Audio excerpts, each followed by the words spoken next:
네, 온라인 수업만 듣는 외국인 유학생의 퇴출을 추진해온 트럼프 행정부가 이를 전격 백지화했습니다. 또 미국에서 이 코로나19 백신 개발에 처음으로 뛰어든 제약사죠. 모더나라는 회사가 이 초기 임상시험에서 참여자 전원에게 항체를 형성하는 데 성공한 것으로 전해져서 백신 개발에 대한 기대감도 높아지고 있습니다. 네, 밤사이 들어온 글로벌 뉴스, 오늘도 김지수 기자와 함께 살펴보겠습니다. 어서 오십시오. 안녕하세요. 네, 코로나19 전 세계 발생 상황부터 저희가 먼저 정리하겠습니다. 네, 우리 시간 8시 기준으로 전 세계 누적 확진자는 1,343만 명을, 누적 사망자는 58만 명을 각각 넘어섰습니다. 통계 사이트 월드 오미터에 따른 건데요. 확진자가 가장 많이 나온 미국은 누적 확진자가 353만 명을 넘어섰습니다. 미국에서 코로나19 확산이 빨라지자 규제 조치를 내놓는 곳들이 늘고 있습니다. 인구가 가장 많은 캘리포니아주를 비롯해 뉴멕시코, 오리건주 등이 다시 빗장을 걸어 잠그는 조치를 내놨습니다.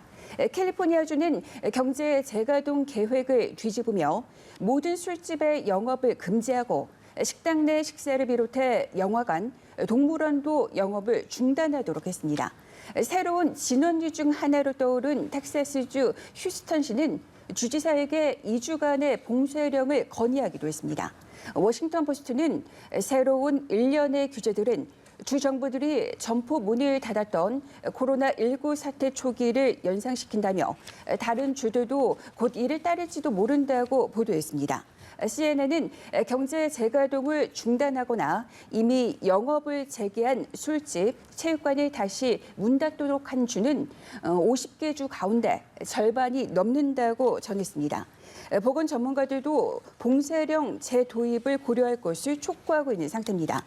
미국 북동부의 뉴욕, 뉴저지, 코네티컷주는 코로나19 검사자 가운데 확진 비율이 10%를 넘는 22개 주에 대해서는 이 주에서 오는 방문자들에 대해 2주간의 자가 격리를 시행하고 있습니다. 네, 빗장을 풀었던 미국이 이제 점차 규제 조치를 내놓는 곳들이 늘고 있는 것 같은데요.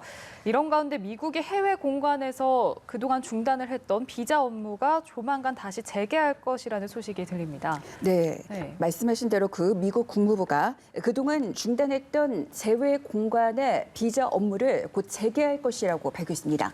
국무부는 세계 각국의 미 대사관과 영사관이 비자 서비스를 곧 재개할 것이라고 말했습니다. 다만 국무부는 언제 어디에서 비자 업무가 재개될지에 관한 세부 정보는 제공하지 않았습니다. 앞서 미국은 지난 3월 20일에 전 세계의 모든 미국 대사관과 영사관에서 일상적인 비자 서비스를 중단한다고 발표했습니다. 예, 비자 업무 관련된 내용이었고 코로나19 백신 관련 소식이 들려오고 있는데 우리 보건당국 고위 관계자는 올 여름이 끝날 무렵에 코로나19 백신 생산을 개시하겠다고 밝혔었고요. 이 모더나 얘기도 저희가 해봐야 될 것 같은데 이 얘기 한번 정리해 보겠습니다. 네, 그 미국의 그 제약사 모더나가 코로나19 백신 개발을 위한 초기 임상 시험에서 실험 대상자 전원에게서 항체를 형성하는 데 성공했다고 밝혔습니다. 이번 실험 결과에 따르면 지원자 중 심각한 부작용을 호소한 이는 없었습니다. 다만 약물을 2차로 투여받거나 많은 양의 투여를 받은 사람들을 대상으로 절반 이상이 피로감이나 두통, 오한, 근육통이 경미하게 나타났습니다. 이번 시험에서 백신을 2차례 투여한 사람은 코로나19 회복자에게서 볼 수 있는 바이러스를 무력화하는 평균치 이상의 중화항체가 형성됐습니다. 연구진은 임상시험 결과와 관련해 입원이나 사망을 초래할 정도로 심각한 부작용이 없었다고 강조했습니다. 네. 모더나는 지난 3월 16일에 세계에서 처음으로 사람에게 코로나19 백신 약물을 투여하는 임상시험에 들어갔습니다. 모더나는 의약품 출시 막바지에 해당하는 세 번째 단계의 임상시험을 앞두고 있는 상태입니다. 네. 결과가 좀 좋았으면 좋겠습니다. 다음 소식 살펴보죠. 트럼프 행정부가 올 가을 학기 온라인 수업만 듣는 외국인 유학생들을 퇴출하겠다 이런 방안을 추진을 해왔었는데 미국 내 대학교들이 이제 법적 대응을 하겠다. 후폭풍이 거셌거든요. 그러자 이를 철회했다고요. 네, 트럼프 행정부가 이제 가을 학기에 100% 온라인 수강하는 외국인 유학생의 비자를 취소하겠다는 그 새 이민 정책을 전격적으로 취소했습니다. 매사추세츠 연방지방법원은 트럼프 행정부가 하버드대 또 매사추세츠 공대 MIT와 이같이 합의했다고 밝혔습니다. 하버드와 MIT는 이번 조치의 집행을 막아달라는 가처분 신청을 냈습니다. 그러자 다른 200여 개의 미국의 대학교와 또 대형 IT 기업들이 법원에 이들 학교를 지지하는 의견서를 제출하는 등 각계 지원 사격도 잇따랐습니다. 17개 주 법무장관이 이번 정책에 반대하는 별도의 소송을 제기해 트럼프 행정부를 더욱 압박했습니다.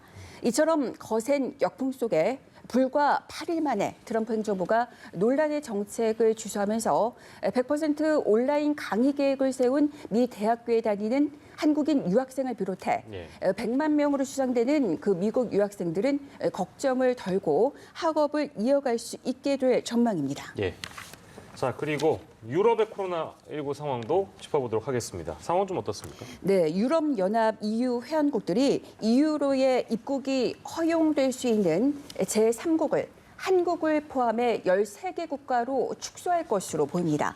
앞서 EU 이사회는 지난달 말에 일부 제3국 주민에 대한 여행 제한을 풀기 시작하는 데 합의하고 각 회원국이 이달 1일부터 역외 국경에서 입국 제한을 해제하기 시작해야 할 15개 국가의 그 명단을 제시했습니다.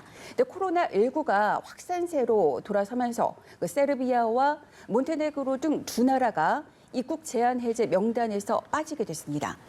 프랑스에서는 마크롱 프랑스 대통령이 실내 공공장소에서 마스크 착용을 의무화하는 방안을 검토하고 있습니다. 마크롱 대통령은 감염이 가속하는 조짐이 있다며 마스크 의무화를 다음 달 1일부터 시행할 수도 있다고 말했습니다. 프랑스에서는 대중교통에서 마스크 착용을 의무화하고 있지만 실내 공간에서는 이를 강제하지 않고 있습니다. 앞서 영국과 벨기에에서도 상점에서 마스크 착용 의무화 방침을 밝혔습니다. 이처럼 유럽에서 마스크 착용을 의무화하는 조치가 확대하는 움직임을 보이고 있습니다. 이탈리아에서는 코로나19에 재감염돼 처음보다 훨씬 심한 증세를 겪는 사례가 잇따라 나오고 있습니다. 그래서 이탈리아 의료계는 이러한 특이 사례를 주목하고 있지만 현재로서는 그 원인을 명확하게 짚어주는 연구 결과는 없는 상태입니다. 그리고 독일 당국이 이번 여름철에 대규모 재확산이 이뤄질 가능성을 경고했습니다. 보건부 장관은 사회적 거리두기를 당부하면서 파티는 특별히 감염 위협을 높인다고 지적을 했습니다. 예. 알겠습니다. 마지막으로 흑사병 관련 이야기인데요. 얼마 전에 글로벌 브리핑에서도 다룬 바 있지만 중국에서 흑사병 환자들이 나와서 전 세계가 긴장을 했는데 미국에서도 주목해야 할 일이 생겼다면서요. 네, 이제 중국에 이어 이제 미국에서도 흑사병이 출현해서 보건당국이 비상이 걸렸습니다. 미국 콜로라도주 제퍼슨 카운티 당국은 야생 다람쥐 한 마리에게서 림프절 흑사병 양성 반응을 확인했습니다. 당국은 적절한 예방 조처를 하지 않을 경우 흑사병이 사람과 가축에게 전염될 수 있다고 밝혔습니다. 보건당국은 죽거나 병든 야생 동물이나 설치류과와 접촉을 피하고 집주위의 야생 동물에게 먹이를 주지 말라고 당부했습니다. 또 반려동물이 집 밖으로 돌아다니지 않도록 해달라고 권고했습니다. 흑사병은 패스트균을 가진 벼룩에게 물리거나 감염된 야생 설치류의 혈액이나 체액에 접촉할 경우 사람에게 전파됩니다. 미국 질병통제예방센터는 미국에서는 해마다 평균 7건의 흑사병 환자가 보고되고 있다면서 조기에 발견하면 항생제로 치료가 가능하다고 밝혔습니다. 네, 지금까지 글로벌 브리핑 김지수 기자와 오늘 이 시간도 함께했습니다. 고맙습니다. 고맙습니다.